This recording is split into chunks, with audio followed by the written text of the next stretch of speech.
Video को start करने से पहले मैं आपसे एक क्वेश्चन पूछूंगा। क्या आपको भी बोर्ड एग्जाम से पहले डर लग रहा है? आपको समझ नहीं आ रहा है कि इस सेशन कैसे हम प्रिपरेशन करें? तो आपके लिए ये वीडियो है। इस वीडियो के एंड तक हम सारी चीज़ें डिस्कस करेंगे जो आपको एज ए क्लास 10th के स्टूडेंट्स आपको पता होनी चाहिए। और इस वीडियो के अंत में आपको मैं कुछ ऐसी टिप्स बताऊंगा जो आपके लिए बहुत हेल्पफुल होगा। तो हम बात करते हैं केमिस्ट्री की। केमिस्ट्री में 4 चैप्टर हैं: chemical reaction and equation, acids bases and salt, metal and non metal, carbon and its compound. ये जो 4 चैप्टर हैं ये आपके केमिस्ट्री में है। इसके साथ साथ आपके जो फिजिक्स के चैप्टर हैं, फिजिक्स में भी आपके 4 चैप्टर हैं: light, reflection, refraction, human eyes and colourful world, electricity, magnetic effect and it's electric current. अब आगे बात करते हैं हम बायोलॉजी के। बायो में life process, how to organism reproduce, heredity. लेकिन एक चैप्टर आपका अलग से दिया गया है, वो है अवर एनवायरनमेंट। एक बात यहाँ समझ लेनी चाहिए कि आपका जो सिलेबस है क्लास 10th के लिए 2026 और 2027 के लिए यही रहा है। जो भी सिलेबस चेंज होगा वो नेक्स्ट ईयर से चेंज होगा, तो आपको डरने की ज़रूरत नहीं है। अब हमें पता चल गया अपना सिलेबस के बारे में, हमारे टॉपिक्स क्या हैं। देन सेकेंड स्टेप्स आता है नो योर एग्ज़ाम पैटर्न। अब आपको पता होना चाहिए कि आपका एग्ज़ाम पैटर्न क्या है। तो एग्ज़ाम पैटर्न से मतलब क्या है कि आपका जब भी बोर्ड एग्ज़ाम होगा उसमें किस तरीके से क्वेश्चन होंगे और कितने नंबर ऑफ क्वेश्चन होते हैं समझते हैं। तो आपका जो बोर्ड एग्ज़ाम होगा वो सेक्शन 5 में डिवाइड होगा: section A, section B, section C, section D and section E. जो सेक्शन ए है उसमें सारे एमसीक्यूज क्वेश्चंस आते हैं। इस एमसीक्यूज में भी 18 आपके एमसीक्यूज होते हैं और 2 आपके रीजन असर्शन बेस्ड क्वेश्चंस होते हैं। तो टोटल 20 क्वेश्चंस होते हैं, हर एक 1 मार्क्स का है। तो 20 मार्क्स का क्वेश्चन और 20 जो आपके क्वेश्चंस होंगे। सेक्शन बी में वेरी शॉर्ट आंसर आते हैं 6, जिसमें आपका हर एक क्वेश्चन 2 मार्क्स का है। तो 12 मार्क्स का सेक्शन बी होता है। सेक्शन सी है, उसमें आपके 3 मार्क्स के क्वेश्चन आते हैं। जो नंबर ऑफ क्वेश्चंस हैं वो 7 है, इस वजह से आपके टोटल मार्क्स सेक्शन सी 21 का होगा। और सेक्शन डी है वो लॉन्ग क्वेश्चन बेसिस पर होते हैं, जो कि नंबर ऑफ क्वेश्चन 3 होते हैं और 5 मार्क्स का ईच क्वेश्चन होता है। तो 15 मार्क्स का आपका सेक्शन डी हो गया। सेक्शन ई है वो 3 केस बेस्ड स्टडी क्वेश्चंस होते हैं, इसके साथ साथ 4 मार्क्स का ईच होता है। तो 12 मार्क्स हो गए। अगर हम सम करेंगे तो 80 मार्क्स का आपका पेपर होता है, इसके साथ साथ 39 नंबर ऑफ क्वेश्चंस आते हैं। जो आपका जो बोर्ड एग्जाम होता है वो सीबीएसई के द्वारा प्रिपेयर होता है, इस वजह से आपके पास बहुत सारी इंफॉर्मेशन अवेलेबल होती है, क्या पैटर्न होगा, क्या नंबर ऑफ क्वेश्चन होंगे, और ये हमेशा फिक्स होते हैं। थर्ड पॉइंट है हमारी स्ट्रैटेजी। अब हमारी अप्रोच क्या होनी चाहिए कि सिलेबस को कंप्लीट करने में। हर एक चैप्टर को कंप्लीट करने के लिए आपको 5 स्टेप्स फॉलो करने हैं। सबसे पहला स्टेप्स होगा वो होगा एनसीईआरटी बुक।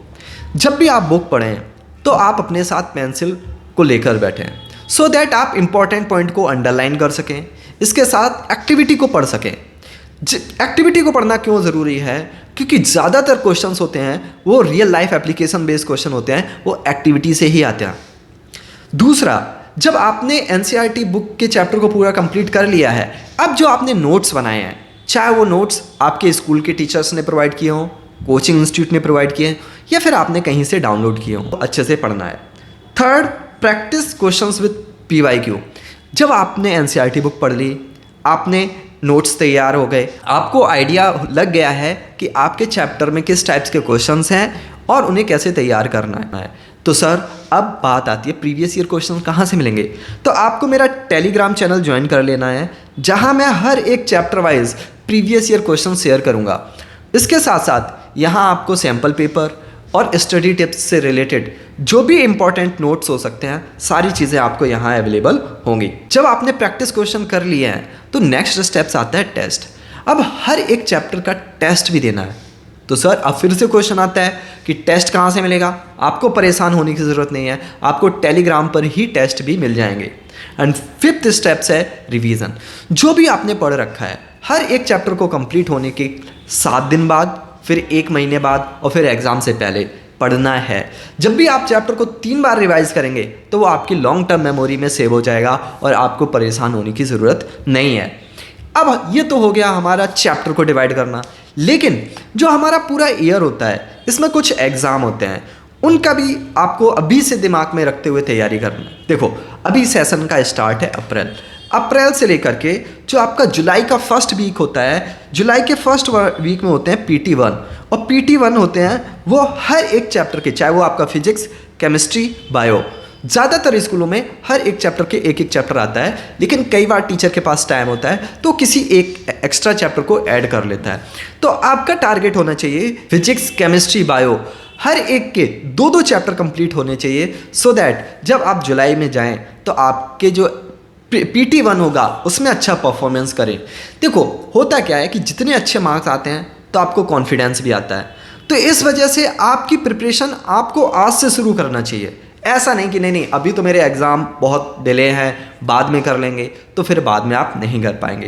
देन टर्म 1, जिसे हम हाफ ईयरली एग्ज़ाम भी कहते हैं, ये सितंबर अक्टूबर में होते हैं और यहाँ आपके 2-2 चैप्टर आते हैं, लेकिन कई बार एक आध चैप्टर एक्स्ट्रा ऐड कर दिया जाता है क्योंकि ये स्कूल के ऊपर डिपेंड होता है। तो हर एक स्कूल में अलग अलग अपना पैटर्न होता है, तो कोई भी एक फिक्स बात कहना ये कॉम्प्लिकेटेड है मेरे लिए। Then most of the schools में मैंने देखा है दिसंबर के फर्स्ट वीक में या सेकेंड वीक में उनके जो प्री बोर्ड होते हैं वो शुरू हो जाते हैं। लेकिन आपको समझना है ये प्री बोर्ड बहुत ज़रूरी है। ऐसा क्यों ज़रूरी है समझते हैं। प्री बोर्ड आपको इसलिए ज़रूरी है क्योंकि जो भी आपकी गलतियां रही हैं उनके सुधारने का आपके पास सफिशिएंट टाइम होता है। तो पूरे दिसंबर में प्री बोर्ड हो जाते हैं, फिर आपके पास जनवरी और फरवरी के कुछ 1 या 2 वीक मिलता है जिसमें आप अपनी कमियों पर सुधार कर सकते हैं। तो आपका टारगेट क्या होना चाहिए? आपका टारगेट होना चाहिए दिसंबर के फर्स्ट वीक तक हमारे हर एक चैप्टर को कंप्लीट करना है, हर एक सब्जेक्ट के और हर एक चैप्टर के। दूसरी बात, जब आप दिसंबर के सेकेंड वीक में जा रहे होंगे तो आपके जो प्री बोर्ड होंगे उस समय से आपको सैम्पल पेपर की भी प्रिपरेशन करनी है, जो कि हमारा इस चैप्टर का 4th स्टेप्स है कि सैम्पल पेपर को प्रिपेयर करना। तो जो 4th स्टेप्स होगा, जब आप सैम्पल पेपर को प्रिपेयर कर लेंगे अच्छे से, तो आपके दिमाग में क्लियरिटी होगी कि सेक्शन A को कितना टाइम देना है, सेक्शन B को कितना टाइम देना है, क्या आप प्रॉपर एग्जाम को लिख पा रहे हैं या नहीं। इस तरीके से आपकी पूरी कंप्लीट प्रिपरेशन हो जाएगी। वीडियो के अंत में मैं आपको एक बहुत अच्छा सजेशन दूंगा कि आप अपनी प्रिपरेशन है वो किसी एक टीचर से कीजिएगा। आपका वो चाहे कोचिंग इंस्टीट्यूट हो या आपको किसी यूट्यूब वीडियो पसंद हो या फिर आपके स्कूल के टीचर हो, एक टीचर पर अपना बिलीव रखते हुए उसको फॉलो करें। मैं ये नहीं कह रहा कि अगर उसका समझ में नहीं आ रहा है तब आप किसी दूसरे वीडियो को रेफरेंस ले सकते हैं, लेकिन क्या होता है कि आप अगर हर एक टीचर के वीडियोस देखेंगे तो आप अपना टाइम बर्बाद करेंगे, ना ही पूरा वीडियो देखेंगे और अपने एक वीडियो से दूसरे वीडियो तक शिफ्ट होते रहेंगे। यही देखा है मैंने। स्टूडेंट्स यूट्यूब पर आते हैं पढ़ने के लिए, लेकिन वो क्या करते हैं, आधा वीडियो यहाँ देखा, अगला वीडियो और कहीं देखा, अगला वीडियो और कहीं देखा, तो वो कुछ नहीं सीख पाते और एंड ऑफ द डे उन्हें रिग्रेट रहता है कि मैंने कुछ नहीं सीखा। इस वजह से मैं आपको बहुत हाईली रिकमेंडेशन रहेगा, कोई भी एक टीचर जिसके साथ आपकी वाइब मैच होती हो उस टीचर के वीडियोज़ देखिएगा और कंप्लीट देखिएगा, अंत तक देखिएगा।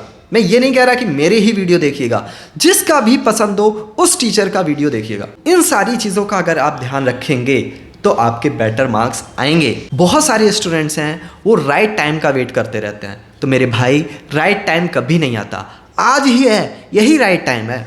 इसी टाइम को आपको बेहतर बनाना है, तो आज से अपनी प्रिपरेशन शुरू कर दीजिएगा और कमेंट करके बताइएगा कौन से आपके क्वेश्चंस हैं जिन पर मैं वीडियोस बनाऊं। अगर आपके लिए ये वीडियो हेल्पफुल रहा है तो अपने फ्रेंड्स के साथ शेयर करें। ऐसे ही हेल्पफुल वीडियोस के लिए चैनल को सब्सक्राइब करना ना भूलें।